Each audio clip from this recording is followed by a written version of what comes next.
అక్కడ ఒక గుంట ఉంది. ఆ గుంటలో పడిన కప్పలు బయటికి రాలా. అది లోతైన గుంటేమి కాదు, గట్టిగా ఎగిరితే కప్ప బయటపడుతుంది. కానీ ఎప్పుడూ కూడా ఆ గుంటలో పడిన ఏ కప్ప కూడా బయటపడలా. కారణం తెలుసా? ఏదైనా ఒక కప్ప గుంటలో పడింది అనుకోండి, చుట్టూ 10 కప్పలు వచ్చి ఓరోరి తమ్ముడా, పడక ఈ గోతులో పడ్డావా, ఇదే గోతులో మా తాత పడ్డాడు, బయటపడలా. ఇదే గోతులో మా మామ పడ్డాడు, బయటపడలా. తమ్ముడా, ఇప్పుడు నువ్వు పడ్డావు, నీకు గోతి గండ ఉంది కాబట్టి గోతులో పడ్డావు, బయటపడే ఛాన్స్ లేదు అని చెప్పి అందరూ పైనుండి మాట్లాడుతూ ఉంటే, ఇక ప్రయత్నం చేసే కప్ప కూడా ప్రయత్నం చేయకుండా ఆ గోతులోనే చచ్చిపోవడం. ఇది అలవాటు అయిపోయింది. ఆ లోపల పడిన కప్పేమో ఎగిరి గంతేస్తుంది. ఎగురుతావేంటి, ఎంత ఎగిరినా సరే నువ్వు బయటికి రాలేవు అని చెప్పి అన్ని కలిసి నీ వల్ల కావు అని చెప్పి అంటుంటే, ఆ లోపల పడిన కప్ప ఇంకెక్కువ ప్రయత్నం చేస్తుంది. ఈ చుట్టూ ఉన్న కప్పలన్నీ కలిసి చెప్తుంది, నేను పట్టలేదా, పైకి రావడం సాధ్యం కాదు, పెద్ద కప్పలు చచ్చిపోయినాయి, నువ్వు ఎలా పైకి వస్తావు అని అంటే, అది ఒక్కసారిగా ఎగిరి బయటపడిపోయింది. దేవుడి మనం ఎంత దీన్ని నిరుత్సాహపరిచినా,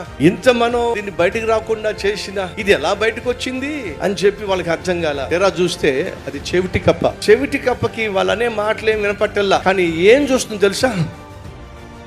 ఇది చూస్తుంది అంటే అది అనుకుంది, బయటికి రా నువ్వు రాగలవు అని నన్ను పిలుస్తున్నాయి. అవన్నీ కలిపి అంత పిలుస్తా ఉంటే నేను బయటికి రాకుండా ఎలా ఉంటానని చెప్పి అంతేనండి ఎగరడం ప్రయత్నం చేసింది, గెంతడం ప్రయత్నం చేసింది, ఆఖరికి బయటపడిపోయింది. నిరుత్సాహపరిచే దుష్టులు, దుర్మార్గులు ఉంటారు. వాళ్ళ నిరుత్సాహ మాటలు నీ చెవిని పడకుండా ఉంటేనే మంచిది. వాళ్ళ దృష్టిలో నువ్వు చెవిటి వాడిగా ఉంటేనే మంచిది.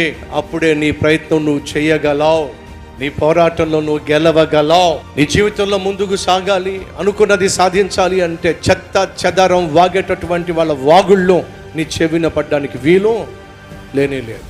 ఈ రీల్ లైక్ చేయండి, అనేక మందికి షేర్ చేయండి.